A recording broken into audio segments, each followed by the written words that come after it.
Very good evening, all the participants. We were on this case studies related to CIRP. Let me share my screen also with you. So just now you heard from Vivek Soodji and John Vincent ji about how to prepare for the examination, and I hope you must have got some idea. We are always with you. आप ये मत सोचिए कि class के अलावा भी आप कभी भी हमसे फोन करके पूछ सकते हैं, कभी भी whenever we are free, तो आप पूछ सकते हैं, कोई इशू नहीं है. And we are there to help you till you pass the examination and even beyond that. Purpose यही है कि आप एग्जाम पास करो, हमारा पर्पस यही है. और हम आपको छोड़ने वाले नहीं जब तक आप पास नहीं करो. या तो आप भाग जाओगे या आप पास कर लोगे, ये देख लो.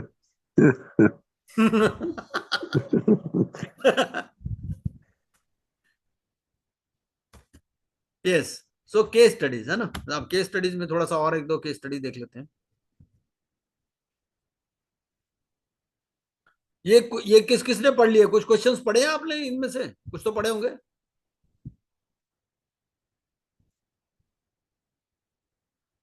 Let us do this case study. ये वाली केस स्टडी तो नहीं की है ना हमने अभी, या कर ली है?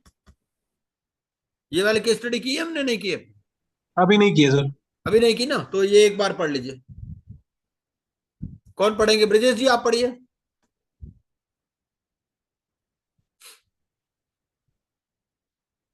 कोई भी पढ़िए आप में से. Nitish Lal ji, you can read it. मैं पढ़ रहा हूँ सर, कोई दिक्कत नहीं. Yes please.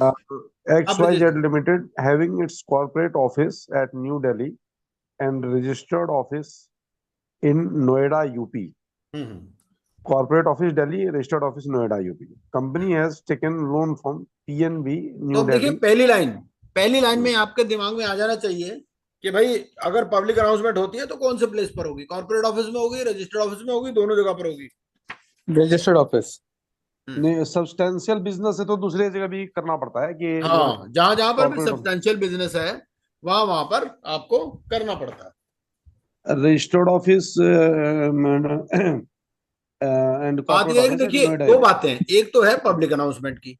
पब्लिक अनाउंसमेंट में तो they can be at various places. लेकिन अगर फाइलिंग ऑफ एप्लीकेशन है तो वो तो रजिस्टर्ड ऑफिस के पर ही होगी. NCLT relevant to the registered office. बिल्कुल बिल्कुल बिल्कुल. एनसीएलटी तो एक में ही जा सकते. एनसीएलटी एक से ज्यादा में नहीं जा सकते. जी. Company has taken loan from PNB new Delhi. Total outstanding amount is 95 lakhs excluding interest of rupees 15 lakhs. 95 और 15 1 करोड़ 10 लाख रुपया होगा. Up to 30th June 2021 company defaulted in payment of debt and to PNB and the bank filed CIRP petition under section 7 on 7th August 2021. 30 जून तक का था, 7 अगस्त को file कर दिया उसने. Public announcement was made on 7th August. Public announcement was made. XYZ Limited is in the business of generation of power from coal. Coal supplier had total outstanding of rupees 20 lakhs before CIRP. RP informed him that coal is a critical input and the company is ready to clear the current dues, but the dues before CIRP date shall have to be claimed through the filing claim form. Despite this assurance, supplier discontinued the supply of coal. Mr. D, the erstwhile director, has given a loan of rupees 10 lakhs and filed the claim before the RP, and he admitted the claim, but Mr. D was not given the place in the COC.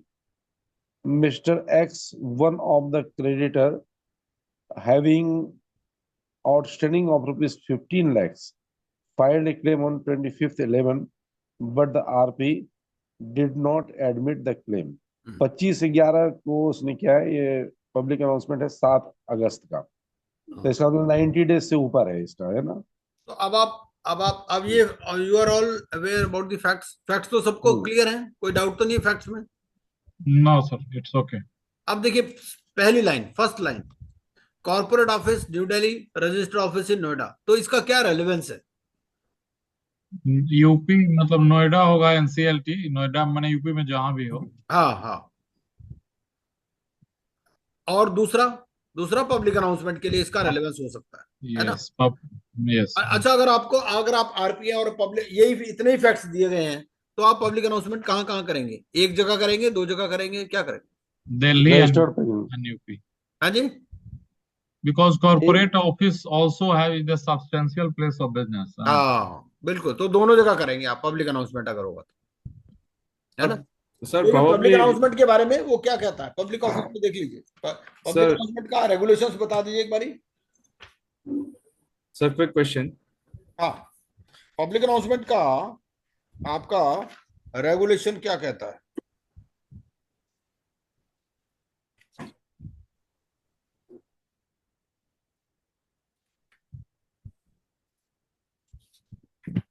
Public announcement कहाँ कहाँ होना है आपका? Location of registered office and principal office if any, दोनों बातें कह रहा है, रजिस्टर्ड प्रिंसिपल ऑफिस और रजिस्टर्ड ऑफिस, ये आपका रेगुलेशन नंबर 6 है। तो अगर इस केस में आप कहाँ, अगर आप आरपी हैं, आईआरपी हैं, तो कहाँ पब्लिक अनाउंसमेंट करेंगे? दोनों जगह, न्यू दिल्ली में भी और नोएडा में भी। ठीक है सर अभी इसका कोल रिलेटेड है तो we also have to find where the factory is located. नहीं, अगर ऐसा है वो तो है ही, अगर मान लीजिए फैक्ट्री के 4 प्लांट्स हैं तो चारों जगह कर देंगे, बट नहीं, कोड रिलेटेड है, ठीक है, हाँ वो तो, बट ऐसा ना कई बार क्या होता है, वो फैक्ट्स जितने दिए उतने ही तो आप आइडिया लगाओगे ना, that was actually my question, जो फैक्ट्स ये उतना ही लगाना है उतना ही दिमाग में उतना ही तो। करना है, और क्या, उससे आगे तो आप जा नहीं सकते ना, उसने 2 ही प्लेसेस दिए आपको, तीसरे प्लेस का तो बताया ही नहीं, तो 2 जगह तो आप कम करोगे ही ना कम से कम। अगर वो ऑप्शंस में दे देता है कि New Delhi, registered office and where the factory is situated, तो फिर आप तीनों ऑप्शन चूज कर लोगे। गॉट इट, वही था मेरा क्वेश्चन, थैंक यू। हाँ यही है बिल्कुल। अच्छा, कितने पेपर में करोगे आप ये एडवर्टाइजमेंट जो है, करोगे कितने पेपर में? 2, एक इंग्लिश और एक वो ओरिजिनल।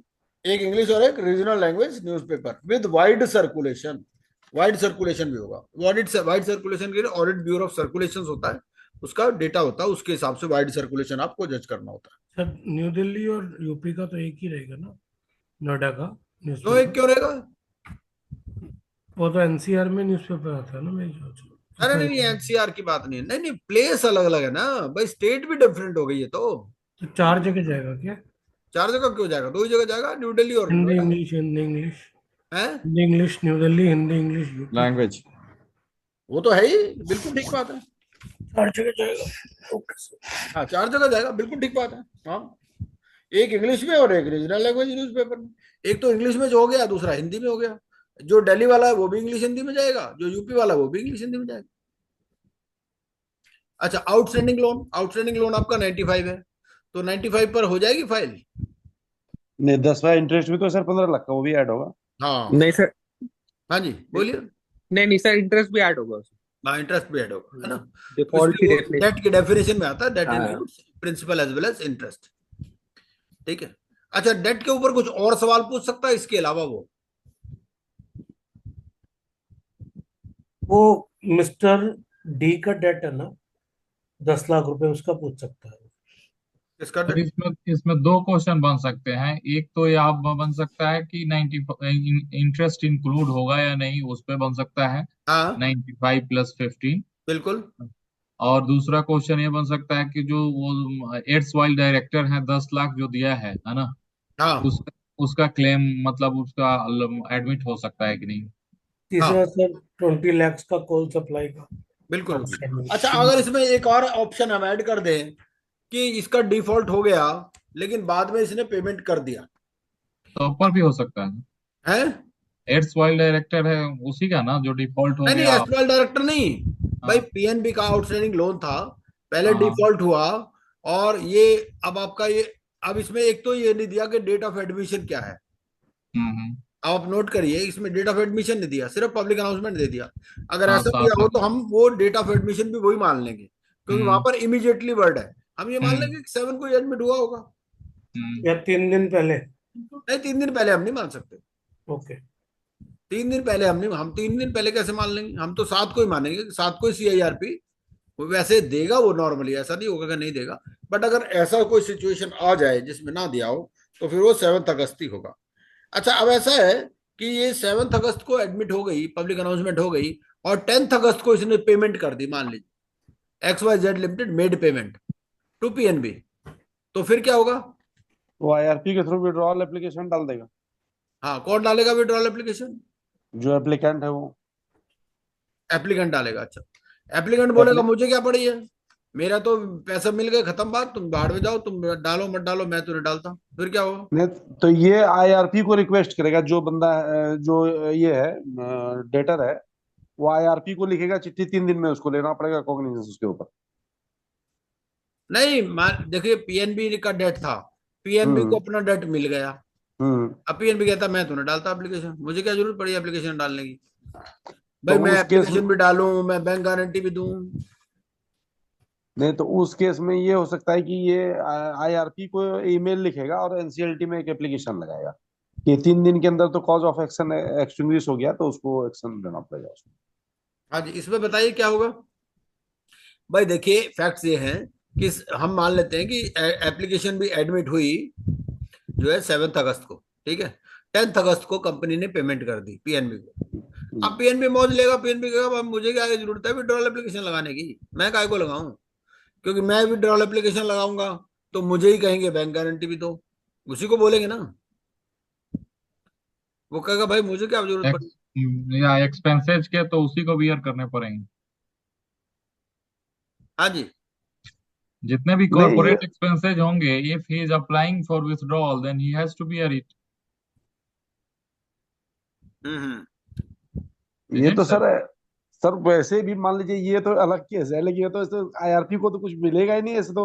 अगर मान लो किसी ने एप्लीकेशन डाला, विड्रॉ ऐसा कर होता दिया है, ऐसा कई बार होता है है, ना। IRP को कुछ नहीं मिलता, IRP को हाँ सिर्फ वही। कॉस्ट ऑफ पब्लिक अनाउंसमेंट मिलती है, बाकी गुरुद्वारे जाओ कुछ नहीं मिलता, ऐसा होता इसीलिए है। आया। हाँ, IRP लोग इसलिए बोलते हैं कि फॉर्म नंबर 2 में जब दूंगा, जब 2 लाख रुपए का मेरे को एग्रीमेंट 2 महीने का। वो तो है ही। नहीं, वो 25,000 रुपये हम्म, साइन करने के तो ले ही लेते हैं, जो तो फॉर्म, हाँ हाँ जो फॉर्म क्या होता है, फॉर्म टू होता है ना, फॉर्म टू हाँ, साइन फॉर्म करता है। टू, फॉर्म हाँ, टू सर, फॉर्म हाँ। टू के टाइम पे भी साइन वो पैसे ले लेता है 25,000 रुपये के, भैया फॉर्म टू के टाइम पे तो एडमिट भी नहीं हुई होती ना, एडमिट होने से पहले। हाँ, वो उसके एप्लीकेशन के साथ ही डालेगा वो तो। तो सर मतलब इसमें एप्लीकेशन कौन लगाएगा विड्रॉल वाली, अगर 10 तारीख को पेमेंट हो गई तो अगर PNB पेमेंट हो गई लगाएगा। तो IRP, मतलब I am not sure, but अगर कोई IRP नहीं को है तो कॉग्निजेंस IRP लेना पड़ेगा। एक बारी के लिए बता सकता है टू द एग्जीक्यूटिंग अथॉरिटी की ये पेमेंट हो चुकी है एंड द केस में please withdrawn.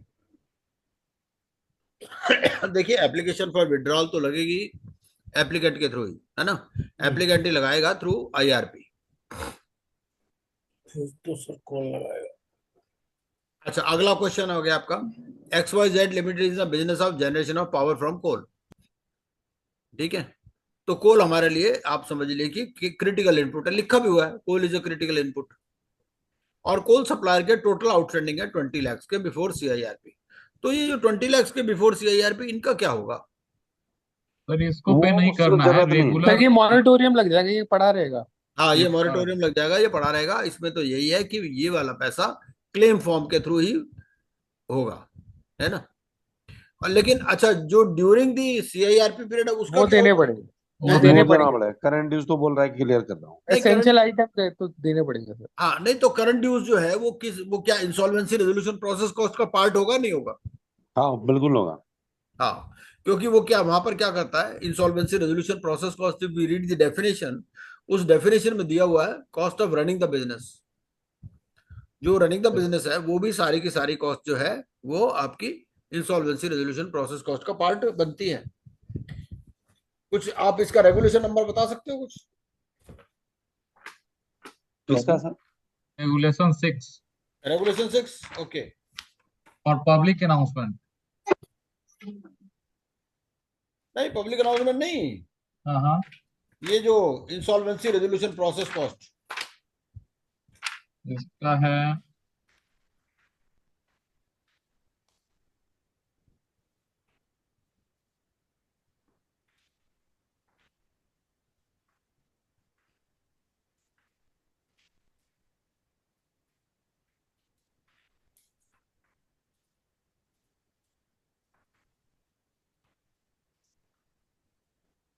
Insolvency resolution process cost में डेफिनेशन में होगा ना ये तो। डेफिनेशन 3 में होगा ये। हाँ, डेफिनेशन में मिल जाएगा आपको इंसॉल्वेंसी रेजोल्यूशन प्रोसेस कॉस्ट का, डेफिनेशन में मिल जाएगा।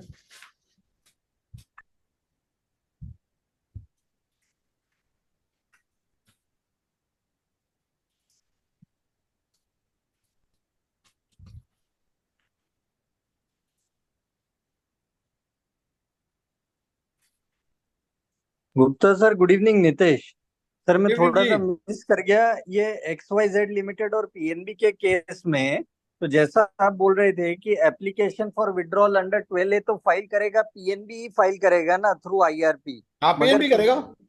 हाँ, तो मगर PNB को अगर पैसे मिल गए तो वो क्यों करने जाएगा सर? नहीं, वो उसको ऑब्लिगेशन है, अगर कोई एप्लीकेशन लगाता है बाद में डेवलपमेंट होती है तो हाँ, उसको एप्लीकेशन अपडेट करना पड़ेगा ARP को और NCLT को। उसका भी कोई टाइम फ्रेम है क्या? नहीं, टाइम फ्रेम वहाँ वो टाइम फ्रेम है कि अगर मान लीजिए कि कितने दिन में डेवलपमेंट हुई है, उसमें वो कुछ टाइम है कि उतने दिन में उसको बताना पड़ता है वो। सर प्रैक्टिकली क्या होगा कि पेमेंट करने से पहले XYZ ही बोलेगी कि आप सेटलमेंट एप्लीकेशन साइन साथ होता साथ है, साइन हाँ, कर सेटलमेंट डीड साइन होता है, सही है कह अदरवाइज रहे अदरवाइज वो पूरा पैसा देगी ही नहीं। शायद वो हम्म बैंक गारंटी देगी या किसी बैंक अकाउंट में रखेगी जहां से हम्म। पैसा बाद में रिलीज होगा। वो सेटलमेंट तो एग्रीमेंट NCLT में भी फाइल होगा कि भाई सेटलमेंट ये हुआ है, बिल्कुल और बाद बिल्कुल। में पैसा हाँ, उसको बाद जब में मिलेगा, जब विड्रॉल हो जाएगा वहां से। हाँ जी। इसमें वो तो जो जो हम बात कर रहे थे ना अभी, वो रेगुलेशन नंबर 31 है, 31 ऑफ CIRP रेगुलेशंस। वो इंसॉल्वेंसी रेजोल्यूशन प्रोसेस कॉस्ट की बात करता है, और इसमें ये आता है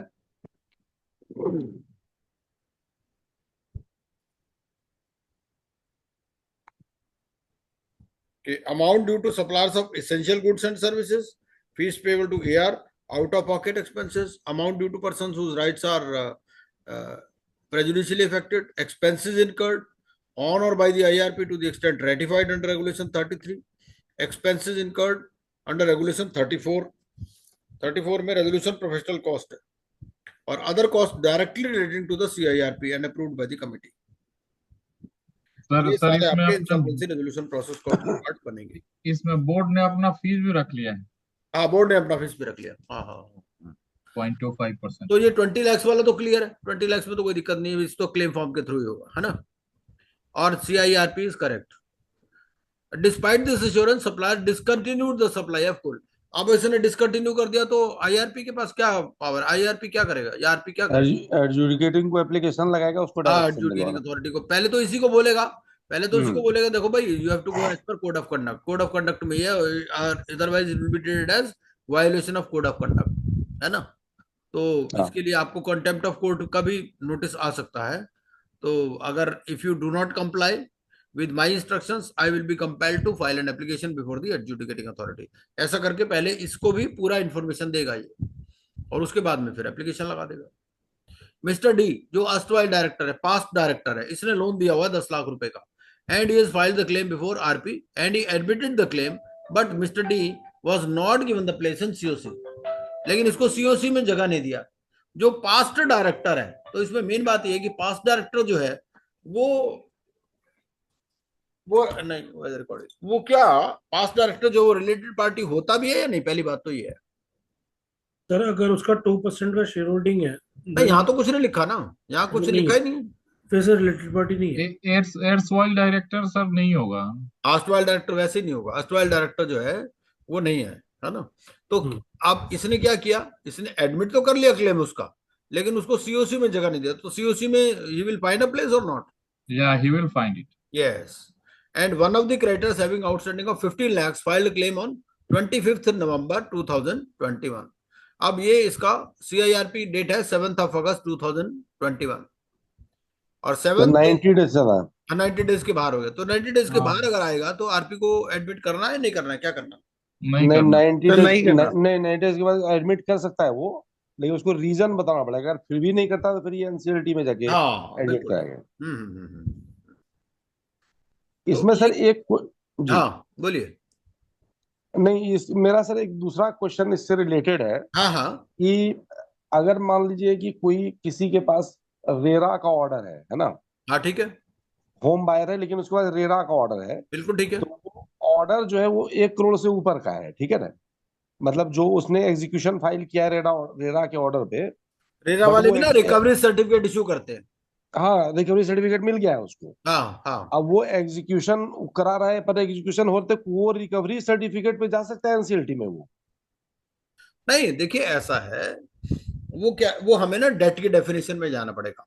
डेट की डेफिनेशन में क्या है, डेट में ये जो रिकवरी सर्टिफिकेट है ये भी आ जाता, हाँ जो डिक्री आता ना वो भी आ जाता उसमें। हाँ, मेरा भी यही मानना है कि वो उसमें ऑल दो वो होम बायर है, लेकिन उसमें वो 100 और 10 वाला क्राइटेरिया लगेगा नहीं उसके अंदर। ये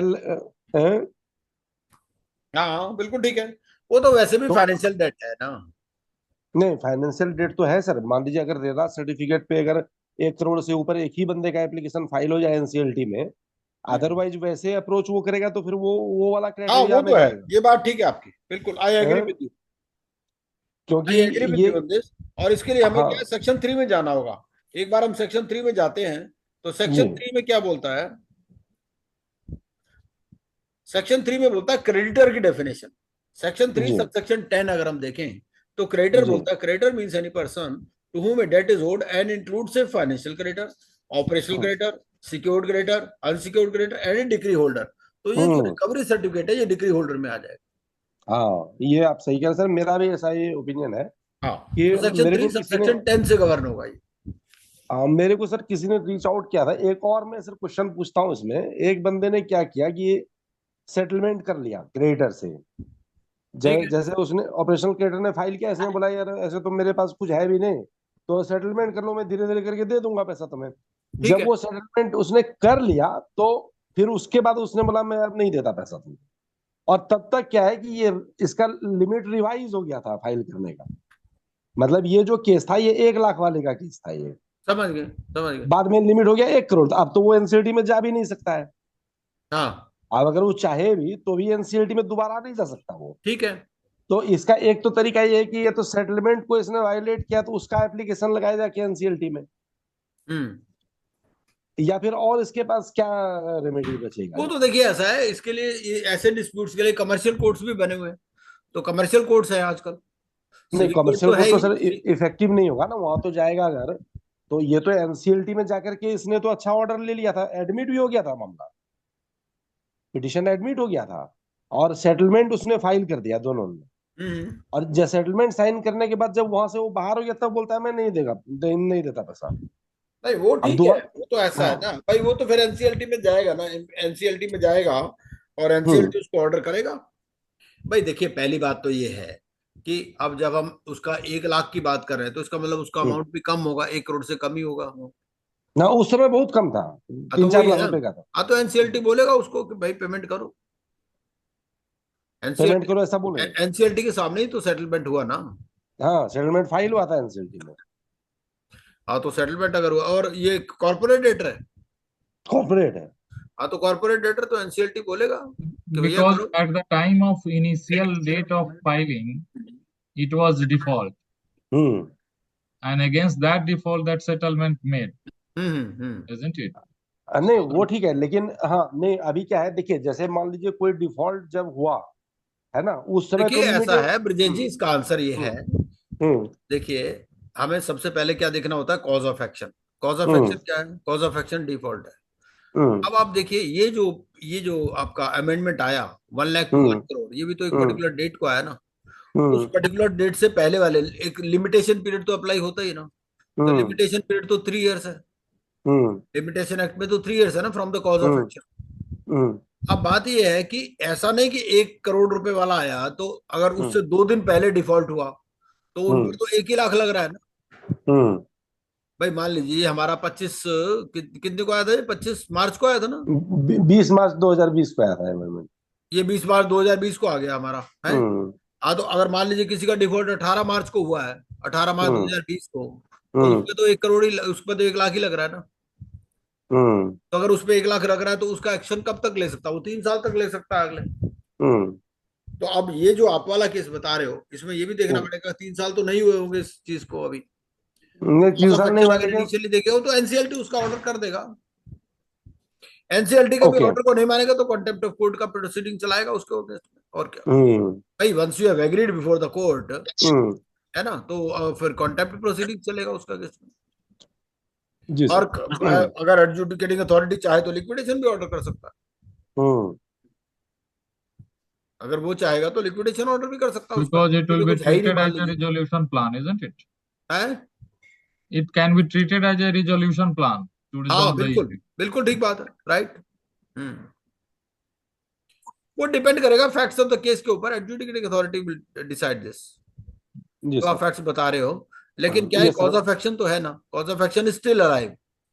हाँ वो तो सर इस बीच में आया तो मेरे को लगा कि दो बातें जो मेरे पास आई नहीं थी, बिल्कुल ठीक है, बिल्कुल ठीक है, अच्छी बात है, बिल्कुल सही, ये दोनों सर मेरे क्लाइंट हैं, जो दो केस मैं आपको बता रहा हूँ ना, नहीं अच्छी ये बात है। रियल लाइफ, हाँ हाँ ये हाँ, तो ऐसा रियली नहीं कि होते हैं, और क्या। हाइपोथेटिकल है, हम्म, ये रियल लाइफ एग्जांपल है ये दोनों जो मैंने आपको। हाँ होते ही है, और क्या।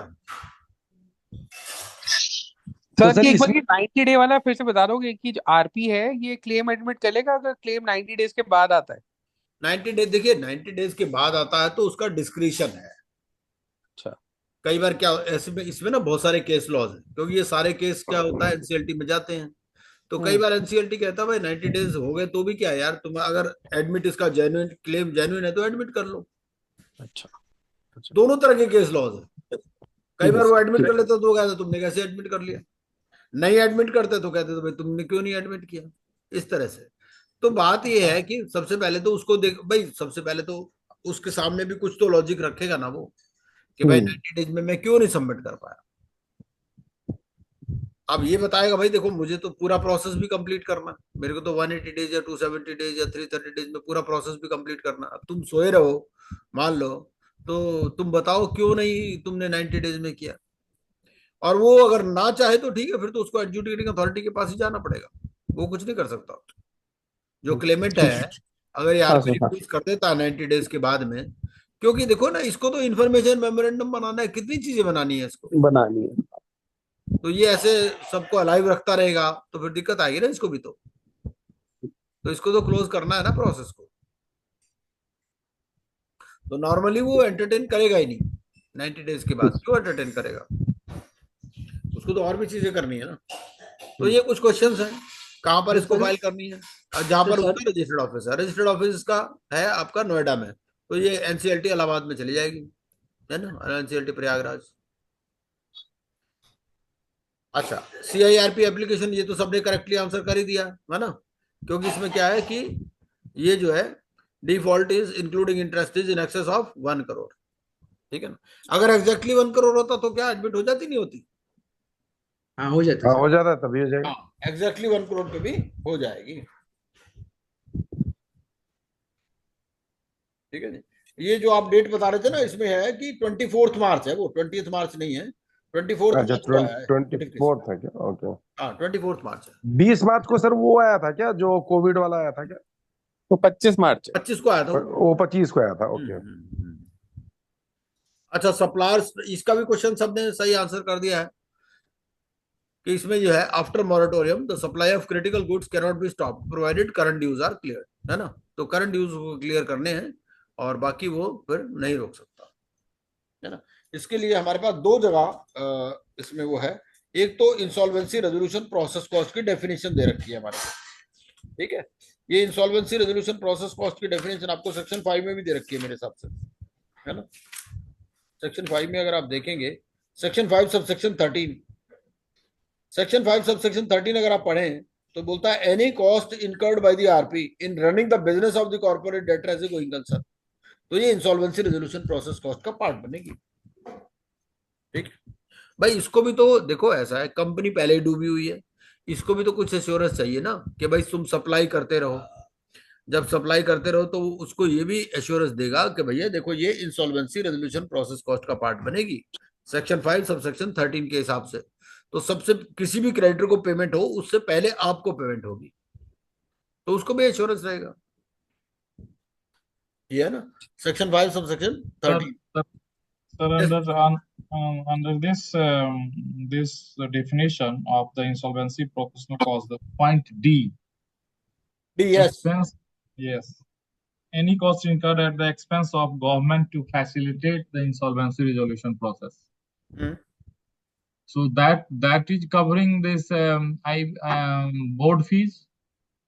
No, it is not covering board fees. Actually, sometimes what I think this will cover the cases where the advertisement is done by the government. The notification is done by the government. Because, you know, in case of financial service providers, as per section 227 4A, 227 है ना section आपका, 227 talks of action against the financial service providers. तो उसमें क्या है, in consultation with the regulator, central government of India can issue a notification. तो इस type के जो expenses है ना, तो उसके लिए वो यहाँ पर ये कर लेगा, उसके लिए ये दिया गया basically. Suppose the government has to issue some notification, basically, so they will be covering here. वो इसका पार्ट बना देंगे insolvency resolution process cost. Sir ये पुराने एग्जाम में जो क्वेश्चन पूछते हैं उसका नहीं मिलता है कहीं पर कुछ क्वेश्चन बैंक वगैरह? ना कुछ नहीं, वो तो देखो ऐसा है, वो तो ये कहते हैं कि आप एग्जाम डिस्कस भी नहीं कर सकते. अच्छा. हाँ, आपसे अंडरटेकिंग लेते हैं जब आप एग्जाम देते हो तो. ओके. हाँ. वेदर अस्टवाइल डायरेक्टर इज रिलेटेड, इसका भी आंसर हमने दे ही दिया कि जो पुराना डायरेक्टर है वो कोई रिलेटेड पार्टी नहीं है. ठीक है, तो पुराना डायरेक्टर क्या है, whether he can become a member of COC, सभी लोगों ने आंसर कर ही दिया ऑलरेडी कि he can become a member. ठीक है. Was RP wrong in not giving the place in COC? Yes. ठीक है, तो he should have been given place in COC. अब डायरेक्टर से रिलेटेड सवाल को और कैसे वो घुमा सकता है, अगर हम सेक्शन 524 देखें तो सेक्शन 524 में फर्स्ट पॉइंट क्या आता है हमारा, 524 में फर्स्ट पॉइंट आता है ए डायरेक्टर और partner of the corporate debtor और रिलेटिव ऑफ डायरेक्टर और partner of the corporate debtor. तो डायरेक्टर मतलब प्रेजेंट में डायरेक्टर, पास्ट डायरेक्टर नहीं. ठीक है. अब वो डायरेक्टर का फ्रेंड बता सकता है, डायरेक्टर की वाइफ बता सकता है. डायरेक्टर की वाइफ जो है रिलेटेड पार्टी है कि नहीं है? हाँ है सर. है सर. हाँ, वो रिलेटिव में कवर हो जाएगी. डायरेक्टर का वो स्टेप सन है तो स्टेप सन कवर हो जाएगा, नहीं होगा? हो जाएगा सर. हाँ, हो जाएगा. देखो जो रिलेशनशिप है ना उसमें स्टेप, जैसे सन की रिलेशनशिप है, सन की रिलेशनशिप में स्टेप सन भी हो जाएगा और अडॉप्टेड सन भी कवर हो जाएगा. Within how much time CIRP 7 form is required to be filed?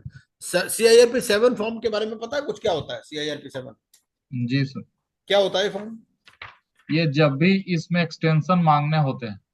नहीं, इसमें ऐसा होता है कि timelines are given in regulation 48. So whenever there is any deviation from timeline, this form CIRP 7 has to be filed within 3 days of the delay, and every 30 days this form has to be filed till that delay is over. जैसे मान लीजिए public announcement है, public announcement के लिए date क्या है हमारी? Immediately, maximum with in 3 days. अब मान लीजिए विद इन 3 डेज आपका पब्लिक अनाउंसमेंट नहीं हुआ, हो सकता है ना नहीं हुआ हो. अगर नहीं हुआ तो फिर क्या होगा? 40B में आपको CIRP 7 फॉर्म. हाँ, CIRP 7 फाइल करना. तो ये CIRP 7 आपको जो फाइल करना है वो फाइल करना है जो डेट स्पेसिफाइड है प्लस 3 डेज. ठीक है ना. और उसके बाद में फिर एवरी 30th डे ये आपको फाइल करना. नहीं, एवरी 30th डे वही एक ही डिले के लिए फाइल करना पड़ेगा. हाँ, CIRP 7 फाइल करना आपको. नहीं, जो पब्लिक अनाउंसमेंट में डिले वो हर 30 डे पे तब तक कब तक फाइल करना पड़ेगा? जब तक पब्लिक अनाउंसमेंट नहीं हो जाता. मान लो अच्छा, पब्लिक अनाउंसमेंट 6 महीने तक नहीं हो रहा तो हर ओके ओके, ये मतलब है. अच्छा. हाँ. लेकिन अगर 4-5वें दिन हो गया तब फिर करने की जरूरत नहीं. हाँ, वो तो एक बार हो गया फिर थोड़ी फाइल करना, फिर नहीं करना. This is for any timeline, no, not only public announcement, isn't it, sir? हाँ बिल्कुल बिल्कुल, वो तो एक एग्जांपल दिया है मैंने. पब्लिक अनाउंसमेंट का तो एक एग्जांपल है. It is related to every timeline. Every timeline. हाँ, वो तो जो भी टाइमलाइन आपकी दे रखी है, timelines are given in regulation 40A 40B. 40B में दे रखी है ना टाइमलाइन, 40A में. तो 40A में टाइमलाइंस हैं, जो भी मॉडल टाइमलाइन दे रखी है 180 डेज. 180 डेज के बाद में जितना भी होगा डिले होगा वो आपको फिर फाइल करना है. तो सर एक दिन जो एग्जाम देंगे तो सबको एक ही क्वेश्चन पूछता है कि उसमें भी अलग अलग पूछते हैं क्वेश्चन? ऐसा होता है, इनके पास 10,000 क्वेश्चन का क्वेश्चन बैंक है, उसको ये अपडेट अच्छा करते रहते हैं, उसमें से क्वेश्चन पॉपअप होते रहते हैं। आप जैसे बैठे हो, आपके पीछे बैठा है, जरूरी नहीं दोनों को सेम क्वेश्चन आ रहा हो, वो तो अच्छा। ऊपर से गिरता रहता है आसमान से क्वेश्चन। ओके। ये है। ऐसा कोई जो नहीं है, दो एक सेंटर में बैठे हैं ना साथ साथ, उनको भी सेम क्वेश्चन नहीं आ सकता। पर जरूरी नहीं है, आ ओके। भी सकता है, नहीं भी आ सकता, बट प्रोबेबिलिटी कम होती है। हाँ, क्योंकि वो जो जॉर्ज बता रहे थे कि उनको सीधा सीधा क्वेश्चन पूछा था, हाँ हाँ, और ये बता रहे थे कि ट्रिकी पूछा था इनको, तो इसका लिए भी इसमें मेरे को। ऐसा है, ये ना आर्टिफिशियल इंटेलिजेंस भी लगाते हैं आजकल। पहली पहली ओहो। बार जो एग्जाम देता है उसको सिंपल पूछते हैं, जो 2-3 बार अच्छा। एग्जाम दे लेता है ना उसको मुश्किल पूछते हैं। अच्छा। हाँ, और क्या। वो इसीलिए कि भाई ये घिसा हुआ 2-3 बार तो दे दे चुका। ओके। अच्छा, ये तो अच्छी हाँ बात बताई आपने, तो इसका मतलब प्रिपेयर्ड होके ही दो पहली बार में। हाँ, बिल्कुल बिल्कुल, और ऐसा हमने कई बार देखा है कि जो फर्स्ट टाइम अच्छा। देते हैं वो पास हो जाते हैं। ओके। लेकिन ऐसा भी नहीं कि बिना दिए जब बिना ही पढ़े चले जाओ, ऐसा भी नहीं है। हाँ ये हाँ, तो मतलब है, थोड़ा लेकिन इजी है। रिलेटिवली आपको सिंपलर क्वेश्चंस पूछे जाएंगे, ये मैं बता दूं आपको ट्रिक। अच्छा। हाँ, ओके। ये जैसे आर्टिफिशियल जैसे। इंटेलिजेंस पे चलते हैं। एक आदमी ने 10 बार पेपर दे दिया, उसका डिफिकल्ट लेवल बढ़ता जाएगा। ओके। हाँ अच्छा अच्छा, ये तो अच्छी बात बताई आपने कि भाई ये तो जो है कि मतलब बिना तैयारी का अटेम्प्ट ना दे, इसलिए भी डिस्करेज करो कि भाई आके बैठ जाते एग्जाम में, ये भी होता हाँ, होगा बिल्कुल इसका बिल्कुल इंटेंट। बिल्कुल बिल्कुल। सर एक वो अपने पीएनबी वाले में थोड़ा डाउट था, एक ही। हाँ, बताइए बताइए, यस प्लीज। हाँ, तो थोड़ा मिस हो गया, हाँ, मैं कोई अडेप्ट बात नहीं नहीं, कर बताइए पाया। बताइए बताइए। आपने अपनी ये बात हुई थी कि कैन अगर पीएनबी ने विड्रॉल एप्लीकेशन लेकर नहीं डाला तो क्या कॉन्सिक्वेंसेस होंगे? नहीं, देखिए क्योंकि पीएनबी की जहां पीएनबी तक का बात डेट क्लियर हो गया तो है, पीएनबी का अगर डेट क्लियर हो गया और उसने फिर भी 12 लेकर नहीं डाला तो क्या, व्हाट आर द कॉन्सिक्वेंसेस? नहीं वो तो ऐसा है ना, ये तो इंश्योर करेगा ही, ये तो वो तो बात हो ही थी कि XYZ लिमिटेड विल इंश्योर। वो तो उससे डेट क्लियर करने से पहले ही बात करेगा। एप्लीकेशन एडमिट हो गई, अब एप्लीकेशन एडमिट होने के बाद में XYZ लिमिटेड को डर हो गया कि भैया कंट्रोल तो मेरे हाथ से गया, कंपनी तो हो सकता है किसी दूसरे के पास चली जाए। वो पहुंचेगा पीएनबी के पास कि भैया मैं पेमेंट कर देता हूँ, let us reach a settlement agreement, है ना, and let us approach NCLT. NCLT के पास विड्रॉल एप्लीकेशन लेके पहुंचते हैं हम लोग। बट और एनसीएलटी क्योंकि का भी। एनसीएलटी नहीं तो एग्री करना ना अल्टीमेटली। हाँ, ओके। और अभी एनसीएलटी सीओसी का तो भी। बनी नहीं है, सीओसी बनी नहीं है, सिर्फ एप्लीकेंट है, और ये आपका कॉर्पोरेट डेटर है। सीडी है। और एनसीएलटी का चेक होता है ना, after like 14 days they will try to check with the creditor if their money is due or something like that before they नहीं, actually. हम तो वो बात ही नहीं कर रहे हैं, we are talking of a situation where CIRP has been admitted, application has been admitted, and we are talking of that scenario. We are talking of a scenario, application was made and it was admitted, but after admission of application, because payment can be made even before the application is admitted or even after the petition is admitted. So we are talking of a situation where petition under section 7 has been admitted by adjudicating authority and thereafter payment was made. Okay. Got it, okay. है ना, सो दोनों situation हो सकती है ना, it could B at any stage. So PNB will, sorry, XYZ will ensure that before paying कि आपको withdraw करना है। Yes. So they will reach a settlement, they will draft a settlement agreement and they will file it with the NCLT and they will simultaneously move an application for withdrawal. Okay, XYZ only. हाँ, नहीं applicant इसी से लगाएंगे, इसी से PNB, लगवाएंगे, बोलेगा escrow account में पैसे रख देते हैं। हाँ ऐसा कुछ अरेंज करेगा। हाँ हाँ, बिल्कुल बिल्कुल।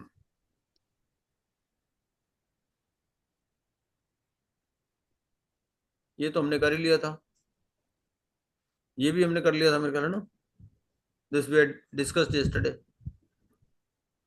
Withdrawal also we had discussed, ये तो कल हमने डिस्कस किया था ना। नहीं, ये नहीं किया। ये करते हैं, यस यस प्लीज, समीर जी आप पढ़िए प्लीज, इसको Yes. पढ़िए क्या है, ये क्या स्टडी करते हैं। XYZ Limited, hereinafter referred to as a CD, is an export-oriented unit engaged in manufacturing of consumer durables. For this purpose, the CD imports certain items from Japan, for which LC was opened with PNB. The CD also availed a finance facility from PNB to the tune of 100 crores. LC agreements with PNB specified that the goods and services received by way of LC transactions would be security for the whole LC amount, including margin money. Hmm. LC agreement So it is a collateral security. would be security by whole amount. Okay. Margin money was deposited by way of FD of 20 lakhs against LC. On default, PNB filed an application under Section 7. Adjudicating authority referred the application filed under Section 7 to mediation under Section 442 of Companies Act. This reference to mediation was challenged by PNB before NCLAT, which remanded the case to NCLT. The application under Section 7 was finally admitted by NCLT on 15th September 2022, and Mr. Jain was appointed as an RAP. Mr. Jain was later confirmed as an RP. तो यहां तक clear है. आगे can we move to next page? Yes, sir. PNB adjusted the margin money on 20th September 2022. PNB was of the view that LC is akin to a contract of guarantee which get crystallized on happening of future event.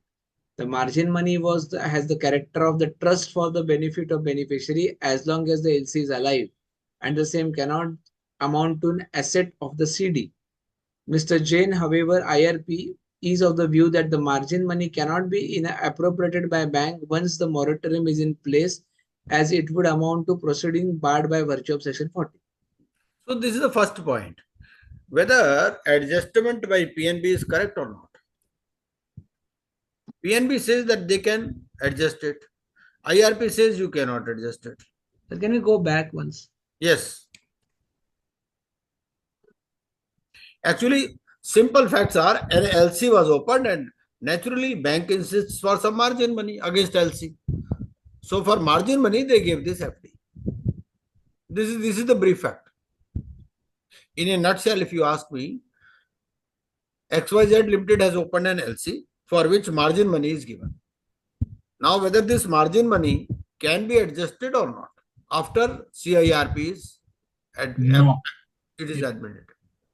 I don't think, sir, because even margin money belongs to the corporate debtor, and he has given for some transaction to enter into. Transaction तो हुआ but पैसे तो मिले नहीं ना. पैसे जब नहीं मिले तो आप क्या वो मार्जिन मनी दिया किस लिए है फिर? नहीं, मार्जिन मनी उनको दिया है क्योंकि it's just like a contribution. It's not ना because 100% LC, so 10% margin I will give you. अब तो पैसे तो मिले नहीं ना उसको. नहीं सर नीतीश बात करें. बट अगर सर लिक्विडेशन का या अगर पढ़े द एस्टेट है ना, the definition of estate, so I think that it covers there. It will be the part of estate. Sir Nitish बात कर रहा हूँ. और कुछ फैक्ट्स देखते हैं. यस प्लीज पढ़िए सभी. One of the claims received by IRP is from Customs Authorities of Gujarat. The claim amount includes interest during moratorium period. As per Gujarat VAT authorities, the state is a secured creditor under GVAT Act as per Section 330 of the code. तो देखिए आज हम questions discuss कर लेंगे. पहला question हमारा ये हो गया कि भाई मार्जिन मनी का एडजस्टमेंट हो सकता है या नहीं हो सकता. ठीक है सर, हो सकता है.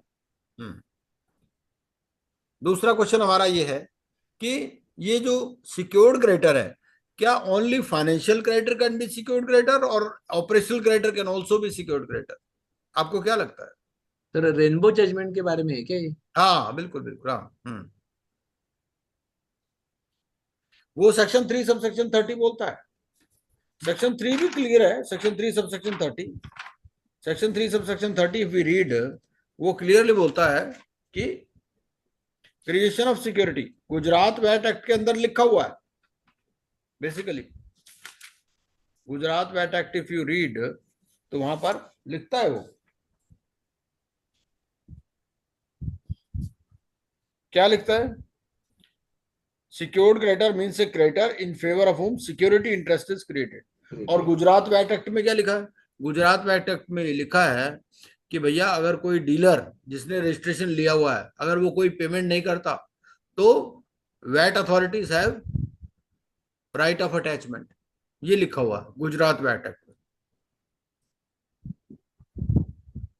रेनबो जजमेंट में भी यही बोला कि as per Gujarat VAT act, वहां पर वो क्लियर लिखा हुआ है कि it can be A secured creditor. Yes, अगला पॉइंट देखते हैं। यस प्लीज, पढ़िए समीर जी, आगे पढ़िए। मिस्टर एक्स हैड सर, लेकिन वो जजमेंट सर के बट बाद वो थोड़ा डिस्प्यूटेड हुआ था ना, जजमेंट और थोड़ा नहीं वो तो ठीक है, बट वो सेक्शन 3 सबसेक्शन 30 को तो क्लियरली, सेक्शन 3 सबसेक्शन 30 में तो क्लियरली बोलता है ना तो सिक्योर्ड सर मतलब क्रेडिटर है क्या। मतलब उसके बाद OC can be a secured creditor. Yes yes, OC तो हो ही सकता है। ओसी तो देखो, ओसी तो हमेशा ही सिक्योर्ड क्रेडिटर हो सकता है। आप सेक्शन 53 भी देखोगे तो वहां पर सिक्योर्ड क्रेडिटर की बात कर रहा है, वो फाइनेंशियल या ऑपरेशनल की बात नहीं कर रहा। ऑपरेशन। हम क्या ओके समझते हैं, हम अपने माइंड से लगा लेते हैं कि सिक्योर्ड क्रेडिटर हम्म मतलब फाइनेंशियल क्रेडिटर ही होगा। नहीं, ऐसा नहीं है। जैसे ओके मान लीजिए एक कोई ओरिजिनल इक्विपमेंट मैन्युफैक्चरर है, ठीक है, एक कार का मैन्युफैक्चरर है और उसका कोई ओरिजिनल इक्विपमेंट मैन्युफैक्चरर है। अब कार का मैन्युफैक्चरर उसको बोलता है, मान लीजिए मारुति बोलता है कि भैया तुम ये पार्ट अपना बनाओ मेरे लिए। अब बोलता है भाई क्या गारंटी है कि तुम ये पार्ट खरीदोगे मुझसे, है कि नहीं, मुझे कुछ सिक्योरिटी दो। भाई मैं बना लूं, तुम नहीं अगर आप हलवाई के पास भी जाते हो, कहते हो भैया 50 किलो लड्डू बना दो, वो कुछ सिक्योरिटी मांगेगा ना आपसे। हम्म ऐसा तो नहीं कि वो लड्डू बना दे, कल को आप आओ ही नहीं उसके पास, भैया मैं हम्म आईपी का पेपर देने जा रहा हूँ, 50 किलो लड्डू तैयार कर लो। क्या भैया देखो ऐसा है कि अब तुम पता कल आओ ना आओ, तो इसीलिए पहले कुछ सिक्योरिटी दे दो। तो वो सिक्योर्ड क्रेडिटर हो गया कि नहीं हो गया, वही बात है।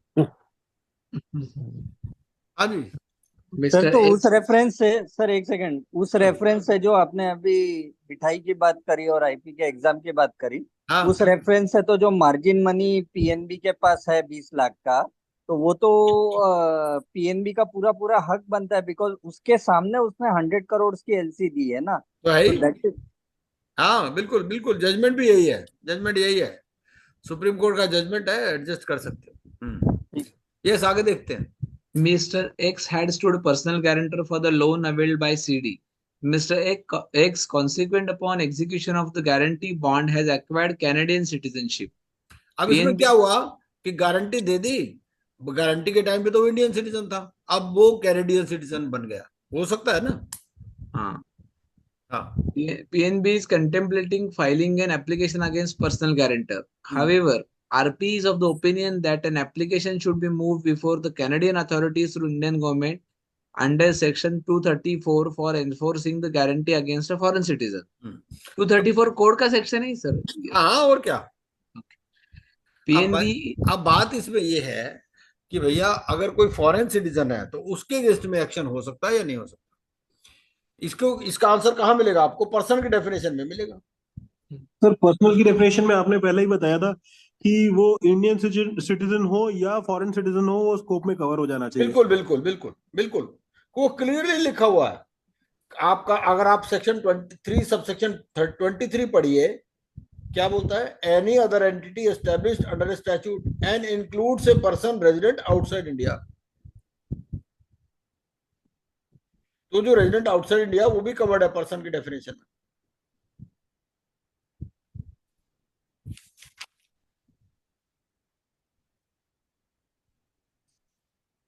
तो चाहे फॉरेन सिटीजन हो चाहे इंडियन सिटीजन हो, उसके अगेंस्ट में एक्शन हो सकता है, और 234 इसमें अप्लाई करने की जरूरत नहीं है। यस प्लीज, अगला पद देखिए। PNB is of the opinion that an application under Section 66 be moved before adjudicating authority alleging fraudulent fraudulent trading against the directors. However, RP is of the opinion that since moratorium is in wake, no suit or proceedings can be filed during moratorium period. हाँ, तो अब इसमें question ये है कि क्या 66 वाली application file हो सकती है ड्यूरिंग मॉरेटोरियम। फाइल हो सकती है सर, हाँ हो सकती है, वो that will not affect the CIRP process. Right, क्योंकि वहां पर देखिए बार कहां पर है, 14 में बार है अगेंस्ट द कॉर्पोरेट डेटा। जो उसके डायरेक्टर्स हैं, जो KMP है, उनके ऊपर कोई बार नहीं, उनके अगेंस्ट जो मर्जी करो। कंपनी के अगेंस्ट में बार है, डायरेक्टर्स के अगेंस्ट में बार नहीं है। चलिए अगला देखिए। RP is of the opinion that there are chances of revival of CD and he is trying his best to keep the unit as going concern. However, COC is of the opinion that there are no chances of revival and company should be liquidated. अब इसमें दोनों के अलग अलग views हैं. COC कह रही है लिक्विडेट करो, RP कह रहा है कि कंपनी को चलाओ as a going concern. Yes.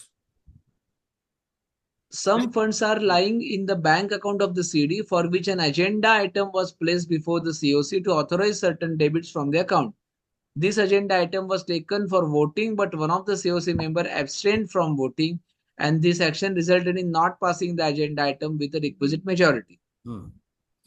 Feeling miffed by the conduct of RP, COC decided to move an application before adjudicating authority for replacement of RP. Mr. Jain, however, is of the opinion that he deserves an opportunity of being heard in the matter before the decision is taken by COC or AA in this regard. In view of the above information, please answer the following questions. तो ये questions. पहला, जो section 7 वाली application है, क्या उसको mediation के लिए रेफर कर सकते हैं या नहीं कर सकते? This is the first question.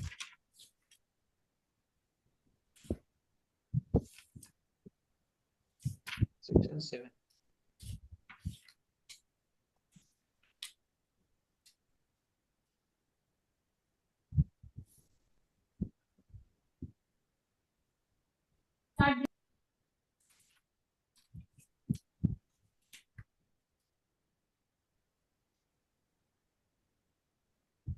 कर सकता है ना सर ए?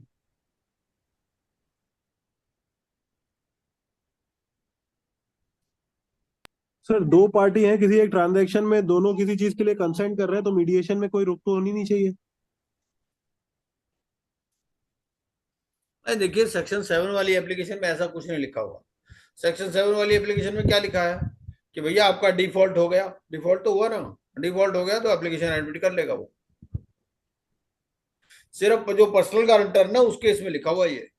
पर्सनल गारंटर के केस में ये है कि वो कहता है कि आप मीडिएशन या कंसिलिएशन की बात है इंडिविजुअल्स के केस में, और कंपनी के केस में ऐसा नहीं है. तो यहाँ पर वो रेफर नहीं कर सकता. इस पे केस लॉ है, मैं ग्रुप में शेयर कर दूंगा. पर्सनल गारंटर में मीडिएशन में रेफर कर सकता है वो. हाँ, पर्सनल गारंटर में कर सकता है, क्योंकि उसमें क्या है कि वहां बैंकरप्सी शुरू हो जाती है ना उस केस में. तो वहां पर है प्रोविजन. वहां पर भी जो IRP है, जो RP अपनी रिपोर्ट में लिखता है कि whether there is any possibility of reconciliation, whether there is any possibility of payment, basically वहां पर वो कहता है. लेकिन यहाँ पर ऐसा कोई क्लॉज नहीं है. Decided case law, I will post it in the group. नहीं सर, उसमें तो क्या है कि अगर मान लो IRP तो जब बोलेगा जब वो एक बार एडमिट हो जाएगा वहां. नहीं, पहले रिपोर्ट होती है ना. इंडिविजुअल इंसॉल्वेंसी की बात कर रहे हैं ना आप. इंडिविजुअल इंसॉल्वेंसी में पहले रिपोर्ट सबमिट होती है. रिपोर्ट के बेसिस पर ही तो एडजुडिकेटिंग अथॉरिटी डिसीजन लेता है कि एडमिट करना है कि नहीं करना. उस रिपोर्ट में लिखा जाता है. ओके. हाँ.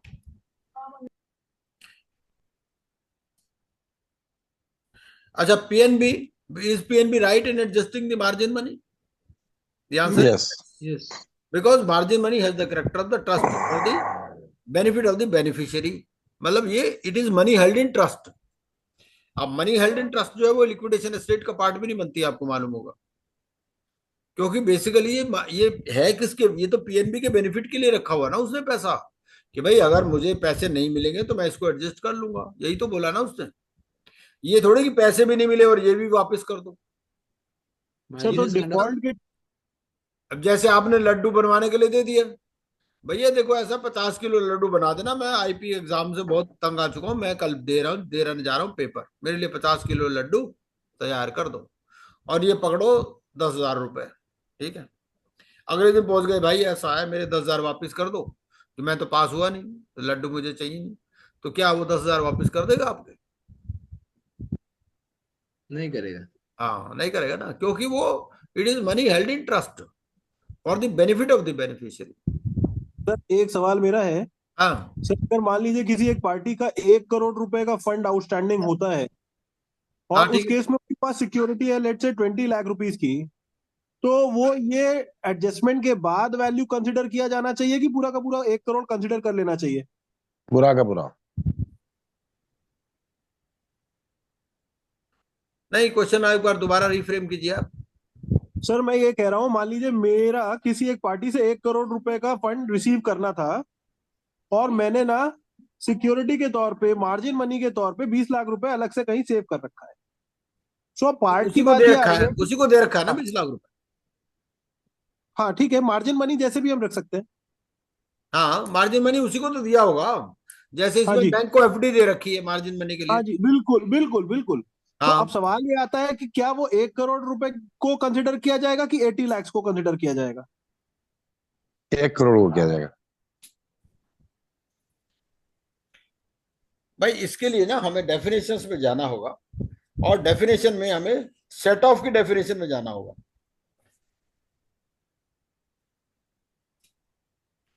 अगर आप ये रेगुलेशंस में, आपको ना इसका आंसर मिल जाएगा। देखो, हमें कोई भी आंसर देना है, हमें कोड के अंदर से ही देना है। कोड क्या कहता है हमारा? कोड में अगर हम सीआईआरपी रेगुलेशंस एक बार देख लेते हैं। सीआईआरपी रेगुलेशंस में हमारे पास क्या है कि ये आपको क्लेम जो एडमिट होना है वो कैसे होना है। क्लेम सर डेट के ऊपर एडमिट होता है। वो डेट में ऐसा नहीं कि सिक्योरिटी को ले, सिक्योरिटी रियलाइज करना ना करना भी उसका ऑप्शन है बाद में। उसका मन हो तो करेगा, नहीं होगा तो नहीं करेगा सिक्योरिटी रियलाइज। इसलिए डेट के ऊपर ही वो फाइल होता है क्लेम। इस केस में डेट है इनका 1 करोड़ रुपए का। अब उसके अगेंस्ट उन्होंने सिक्योरिटी अगर दे रखी है तो वो उसमें लेस नहीं होगा। ऐसे तो फिर तो कोई क्लेम एडमिट ही नहीं होगा, तो बोलेगा सिक्योरिटी को वैल्यूएशन करा लेस कर, तो वो तो उसमें तो बहुत टाइम लग जाएगा फिर तो। बल्कि वो तो जुरिस्डिक्शन इन्वोक करने के लिए और ज्यादा से ज्यादा उसमें इंटरेस्ट डाल देते हैं।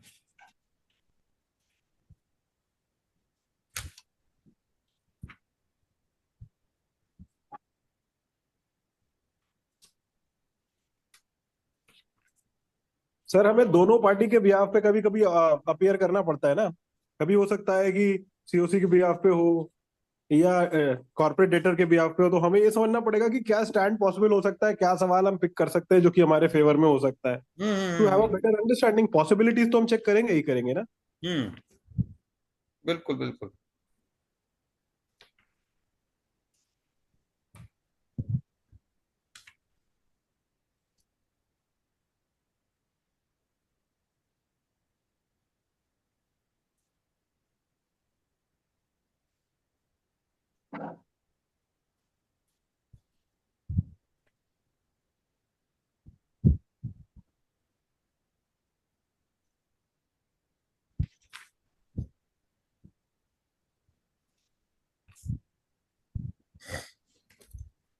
हाँ जी, तो ये हो गया।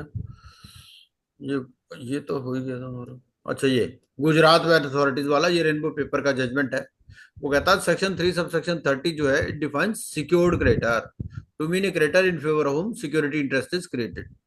अब ये जो सिक्योरिटी इंटरेस्ट है, it could be created by operation of law also. भाई किसी लॉ में अगर लिखा है कि it has the power of attachment, तो ये तो security could be created by operation of law also. So definition of secured creditor in IBC does not exclude any government or government authority. Sir but financial creditor नहीं बोला ना, secured creditor बोला है ना। Secured creditor बोला, हाँ, तो इसीलिए ये तो ऑपरेशनल क्रेडिटर है ना। लेकिन सर बाकी जगह पे 53 में भी सिक्योर्ड क्रेडिट का डेफिनेशन नहीं है ना, फाइनेंशियल एंड ऑपरेशनल ऐसे ही डिस्टिंक्शन है। नहीं नहीं, क्यों नहीं? 53 आप 53 पढ़ो। 53 में सिक्योर्ड क्रेडिटर है, वो have relinquished their security interest. वहां पर फाइनेंशियल क्रेडिटर लिखा ही नहीं है। तो bankers become secured creditors there. नहीं, सिक्योर्ड क्रेडिटर तो कुड बी एनीवन। मैं बताया ना, फाइनेंशियल और operational. Financial operational that is separate distinction, secured unsecured is separate distinction. Okay. Even an operational creditor could be a secured creditor. Even a banker could be an unsecured creditor. Unsecured loan भी तो देते हैं bank. हाँ हाँ। कोई जरूरी नहीं कि 100% जो बैंक लोन है वो सिक्योर्ड क्रेडिटर ही होगा। Okay. Are Gujarat VAT authorities right in claiming interest during moratorium period? मॉरिटोरियम पीरियड में इंटरेस्ट क्लेम कर सकते हैं, नहीं कर सकते? नहीं कर सकता। मॉरेटोरियम पीरियड में इंटरेस्ट क्लेम नहीं कर सकता। Can RP authorise debits from the funds lying in the accounts of the CD? भाई सीओसी ने ऑथराइज नहीं किया इसको। तो नहीं तो नहीं कर हाँ, तो वो जो भी होगा with prior approval of COC ही होगा. In case COC does not agree to authorize debits from the funds lying in the bank account, what are the options available to IRP? और IRP क्या करेगा? वो उसको एडजुडिकेटिंग अथॉरिटी के पास जाएगा naturally, है ना. कई बार क्या होता है, COC does not agree to pay the fees of the RP also. वो बोलती सीओसी बोलता भाई हम तो पैसे लेने के लिए आए, देने थोड़ी आए यहाँ पर. तो उस केस में क्या करता है, वो एडजुडिकेटिंग अथॉरिटी के पास जाता है, मिलॉर्ड देखो ऐसा है, मेरा इतना टाइम लगा, मेरा ये प्रूफ है, मैंने ये काम किया, तो मेरे को रीजनेबल फीस तो मिलनी चाहिए. कई बार ऐसा होता है भाई, जो भी फीस है सीओसी कुछ भी नहीं मानता, कहते हम तो कुछ नहीं देंगे तुम्हारे को, है ना. जब रियलाइजेशन होगा तब ले लेना भाई, एसेट्स बेच करके जब पैसे मिलेंगे तो ले लेना. हम कहाँ से दे दें, हम तो खुद लेने के लिए आए हैं यहाँ, देने थोड़े आए हैं. तो उस केस में क्या करता, वो एडजुडिकेटिंग अथॉरिटी के पास जाएगा. ये जो सर मंथली फीस है इसका, आईआरपी का जो मंथली फी है 1 लाख ऐसा मंथली कुछ भी फीस है? नहीं लिखा वहां, आउट ऑफ पॉकेट एक्सपेंसेस लिखा है. वो बेसिकली एनसीएलटी भी ऑर्डर करता ना, टुवर्ड्स एक्सपेंसेस करता, वो फीस नहीं लिखता वो. सर ऐसा प्रैक्टिकली अच्छा. होता है, हाँ. रूटीन केसेस में भी होता है कि टाइम आरपी ऑफ का फी नहीं एंगेजमेंट दिया. डिफाइन हो जाना चाहिए है जी. सर. रूटीन एंगेज टाइम पे जब कभी भी आईआरपी एंगेज हुआ तो उस समय डिफाइन हो जाता होगा कि भाई आपका क्या पेमेंट होता है और हम कैसे कैसे पे करेंगे. वो तो देखो इट इज एन, जैसे अगर देखो क्या है, 3 तरह से एप्लीकेशन लगती हैं, 7, 9 और 10. 7 में जो एप्लीकेंट अगर फाइनेंशियल क्रेडिटर को, फाइनेंशियल क्रेडिटर अप्रोच करेगा आईआरपी को, तो वो तो टर्म सेटल करेगा ना पहले उसके साथ. वही है. 7 और 10 में प्रॉब्लम नहीं. हाँ, अगर हाँ 7 और 10 में प्रॉब्लम नहीं है, ऑपरेशनल क्रेडिटर में प्रॉब्लम आती है. ऑपरेशनल क्रेडिटर ने मान लो आईआरपी का नाम ही नहीं दिया, ठीक है ना, आईआरपी एनसीएलटी ने किया, तो एनसीएलटी क्या कहता है, 1 महीने का तो उसको जुगाड़ बिठा देता है एनसीएलटी आरपी का, कि भैया इसको 2 लाख रुपए पहले दे दो टुवर्ड्स एक्सपेंसेस, बस. उसके बाद की बातें फिर वो आगे जाने. ये होता है सर नॉर्मल. 2 लाख रुपया दे दो ऐसा तो ऑर्डर में कभी कभी नहीं भी लिखता सर ऐसे तो. हाँ नहीं भी लिखता तो, हाँ तो नहीं है तो फिर नहीं है, फिर दोबारा जाना पड़ेगा उसको एडजुडिकेटिंग अथॉरिटी के पास, अगर वो नहीं देगा तो. वो तो एडजुडिकेटर के पास जाएगा तो उसमें भी खर्चा होगा उसका. वो तो है ही फिर, हाँ होता ही है. तो ऐसे केसेस तो उसको लेना जरूरी है. जैसे मान लीजिए आईआरपी मेरे को अपॉइंट कर दिया, अब मैं देख रहा हूँ कि मेरे को मिलना मिलाना कुछ है नहीं, क्योंकि इसके पास तो कुछ है ही नहीं. जो हाँ कॉर्पोरेट डेटर है उसके, वो तो कह रहा है कि मेरे पास तो कुछ है ही नहीं जी, मैं तो खत्म हूँ. और जो दूसरा बंदा है वो कह रहा है मैं तो लेने आया हूँ, मेरे को पैसा आओ, कहाँ से दूंगा ऐसा तुम्हें. होता है, कई बार ऐसा होता है. देखो ये तो बिजनेस की तरह है. जैसे आप मान लो है चार्टर्ड अकाउंटेंट हो, आप सर्विसेज रेंडर कर देते हो, क्लाइंट पैसा मार जाता है ना कभी कभी, आपका होता है नहीं. ये सबके साथ ही होता है, इसमें क्या. हाँ तो सर. बिजनेस की तरह है, कभी कभी ज्यादा भी मिल जाता है, कभी कम मिलता है, ये तो चलता है ऐसा. ऐसे नहीं बहुत मेरा सारे क्वेश्चन केसेस वो हैं नहीं. जिसमें आरपी रोते रहते हैं, कुछ मिलता नहीं, काम भी कर देते हैं, पैसा बहुत भी नहीं आरपी, हाँ बहुत आरपी मेरे पास से मिलते हैं जो वो बताते हैं मेरे को 1 रुपया नहीं मिला, बता रहे हो कहाँ फंसा रहे हो मेरे को. तो नहीं सर, मेरा क्वेश्चन इसमें ये है कि अगर मेरे को जैसे आरपी अपॉइंट कर दिया, ठीक है, मैं देख रहा हूँ मिलना मिलाना कुछ है नहीं इसमें, हाँ. तो मैं उसमें अपना कंसे मतलब मैं सब बोल सकता हूँ कि मैं नहीं लेता ये केस. नहीं नहीं नहीं, देखिए ऐसा होता है जब आईबीबीआई के साथ आप, ये होता कहाँ से, हाँ देखो आईबीबीआई का एक पैनल बनाता है, उस पैनल के टाइम पे आप लिख देते हो कि भाई मैं मना नहीं करूंगा असाइनमेंट को. हाँ, ये भी एक अगर चक्कर मैं है. मना करूंगा ना तो बाहर कर देते हैं आपको 1-2 साल के लिए. मान लो हाँ आपको असाइनमेंट दे दिया और आपने मना कर हाँ. दिया, तो आपको कहेंगे 2 साल तक इसको कोई असाइनमेंट ही मत दो. तो पढ़ना चाहिए कि नहीं पढ़ना चाहिए सर? अरे नहीं पढ़ना, देखो ऐसा है, करना ही पड़ेगा, दूसरा तरीका नहीं है. देखिए पता क्या है, मेन बात ये है कि ना बहुत अच्छे अच्छे असाइनमेंट भी मिलते हैं. ऐसी ऐसी कंपनी भी तो होती है, 1000 1000 करोड़ वाली कंपनी, लिक्विडेशन में भी जाए तो भी करोड़ों रुपए मिल जाते हैं एज ए फीस ओनली. करोड़ों और रुपए सर कैसे मिलेगा सर, वो तो जब फिक्स कर देगा 1 लाख रुपया महीना दे दो इसको. नहीं, जो रियलाइजेशन ऑफ एसेट्स पर मिलता है ना 5%, 2.5%, उसकी बात कर रहा हूँ. लिक्विडेशन, लिक्विडेशन के केस में. ओके. हाँ सर ओके और ये लिक्विडेशन. ऐसा पॉसिबल है क्या सर कि बिगिनिंग ऑफ करियर में वर्किंग एज एसोसिएट या फिर सॉर्ट ऑफ विद वो भी सीनियर हो सकता है, आरपीएस, हाँ बिल्कुल हो सकता है, बिल्कुल हो सकता है. हाँ working beginning of the career में किसी के साथ एसोसिएट हो सकते हो आप. तो उनको तो वो तो डील वो सब करेंगे, हमको कुछ फिक्स देंगे हाँ परसेंटेज. बिल्कुल बिल्कुल, हाँ बिल्कुल बिल्कुल ठीक बात. हाँ ये तो है ही. तो अच्छा सर, आप, उल्टा हो सकता है क्या हाँ सर? एक यार मेरे पास भी है. जैसे मान लीजिए कोई असाइनमेंट हमें मिला और उसके बाद इवेंचुअली क्या हुआ कि भाई हो सकता है कि हम बहुत ज्यादा इक्विप्ड नहीं फील कर रहे हैं, so can we outsource somebody is services helping us in the same? ऐसा हो सकता है क्या? नहीं, वो तो देखो ऐसा है, कोड में तो लिखा है कि you can not outsource your responsibilities, but staff तो आप एंगेज कर ही सकते हो ना। वो तो ऐसा है, हाँ, आपको फीस ठीक बात मिल, है। आप हाँ जी, हाँ अपनी जी, जेब से दो, उसको जो देना चाहो दो, उसमें क्या दिक्कत है? ठीक बात है। जो आपका काम है, मान लो इंफॉर्मेशन मेमोरेंडम बनाना है, वो तो आपका काम है बनाना, समझ रहे हो आप? वो आप अपने आप बनाओ, अपने स्टाफ से बनवाओ, किसी बाहर से बनाओ, उसको पैसे तो आपने देने हैं ना, वो तो आपकी फीस में से ही निकलना है पैसा, ये बात। जैसे ऑडिट में भी होता है, मान लीजिए एक सीए अपना ऑफिस रन कर रहा है, ठीक है, अब उसको ऑडिट फीस मिल गई, अब ऑडिट फीस मान लो किसी दूसरे से करा रहा है, तो उसको तो अपने आप से पैसे देता है ना, अपनी फीस में से ही देता है ना, इनडायरेक्टली, वही चीज है। लेकिन अगर वो कोई प्रोफेशनल अपॉइंट करेगा, मान लो कोई आर्किटेक्ट अपॉइंट किया, कोई वैल्यूअर अपॉइंट किया, उसको फीस अलग से दे सकता है, ये है। बाकी कल करते हैं फिर इसको, है ना, ये देख लीजिएगा, प्लीज पढ़ लीजिएगा। तो अब कल तो क्लास नहीं करेंगे हम, कल सैटरडे है, संडे को फिर अगर देखता हूँ मैं क्लास अगर हो पाती, संडे को मैं चेक करता हूँ, संडे को आई राइट इन द ग्रुप क्या पोजीशन है। तो मंडे को जन्माष्टमी हम करेंगे या क्या? मंडे का देखते हैं, ऐसा करते हैं ना, संडे को क्लास कर लेंगे प्रोबेबली, है ना, संडे को कर लेंगे, मंडे छोड़ देते हैं, ऐसा कर लेते हैं। हाँ, हाँ, तो ठीक मंडे है। करेंगे। जो 60 केस लॉज है वो आपने डाल दिया है क्या इसमें? मैं अभी डाल देता हूँ ग्रुप में, प्लीज एक ये मैसेज लिख दीजिएगा कि अगर मुझे याद नहीं रहता तो एक ग्रुप ताकि लिख दीजिएगा, मैं अभी ताकि डाल। वो भी एक एक दो दो पढ़े रोज हाँ बिल्कुल बिल्कुल बिल्कुल, मैं अलाइड लॉज वाली भी जो है ना, वो आपको जो प्लेलिस्ट है वो शेयर कर देता हूँ, उसको भी आप सुनना शुरू कर दीजिए। सर वो जून वाले बैच में भी डाल देना सर, कॉरेस्पॉन्डिंग डाल में। दूंगा, पक्का पक्का डाल दूंगा, हाँ जी। हाँ सर, हाँ जो अभी आप ये जो फीस की बात कर रहे थे, जैसे प्रोफेशनल फीस है, वो हाँ, उस पर कोई बार है कि उससे बियॉन्ड नहीं हो सकती?